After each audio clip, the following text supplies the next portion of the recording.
The shortest moments can be the most unforgettable.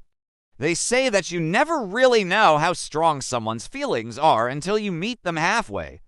But what happens when you meet someone who changes your perspective in just a short amount of time? Well, that's exactly what happened to me one day in a small cafe by the train station. It was a warm afternoon. The sun was shining through the window, illuminating the dust particles dancing in the air.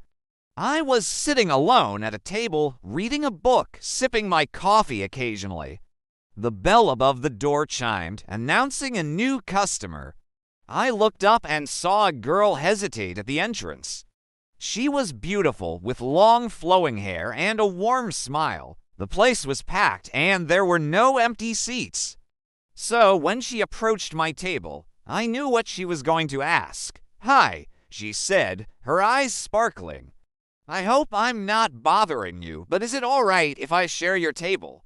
All the other places are taken." I looked up from my book, met her gaze, and smiled back. "Of course, please have a seat." In a flash, she sat down, introduced herself as Emma, and told me that she loved poetry, coffee without sugar, and traveling by train.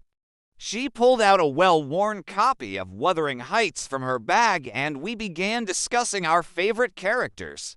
Suddenly, I felt a connection with her, an inexplicable pull that made me want to keep talking. We talked about everything and nothing, two strangers united by a shared love for books and a comfortable silence.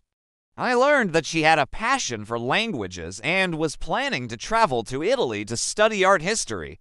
We debated the merits of classical music versus modern pop, and she surprised me by quoting lines from poems that I had never heard before. Each word she spoke seemed to echo the thoughts I had been having without knowing it.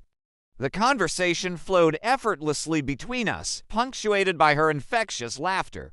I found myself opening up to her as if I had known her for years, sharing stories about my childhood dreams and aspirations. The cafe faded away around us. The laughter and chatter of other customers became a distant hum.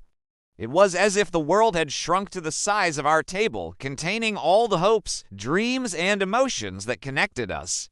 Before I knew it, the sun began to dip below the horizon, casting long shadows across the room. I checked my watch and realized that only 10 minutes had passed since she had sat down. It was surreal. Where did the time go?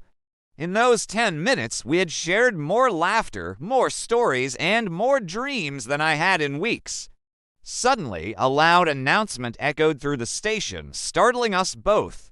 Emma's train was arriving. She looked at me, her eyes wide with surprise. "Oh, I have to go," she said, gathering her things quickly. As she stood up, she turned to me, her smile as radiant as the sun. "It was so nice meeting you," she said, her voice filled with warmth. In that instant, I wanted to tell her that it had been nice meeting her too, and I wanted to ask for her number, but something held me back. Maybe I was afraid that asking for her number would ruin the magic of our chance encounter. Maybe I wanted to preserve the memory of our 10-minute conversation as a stolen moment in time. She stepped out of the cafe and disappeared into the bustling crowd. I watched her go, a strange feeling of loss washing over me. I knew that I may never see her again, that the universe had brought us together only to separate us once more. Yet a small part of me hoped that our paths would cross again, that we would find each other in the sea of faces and continue our story. It had only been 10 minutes, yet it felt like a significant chapter in my life. A short, sweet interlude that had touched my heart and reminded me of the beauty of human connection. As I sat there sipping my now cold coffee, I couldn't help but smile. I had no way of knowing where our paths would lead, but I cherished the memory of our 10-minute love.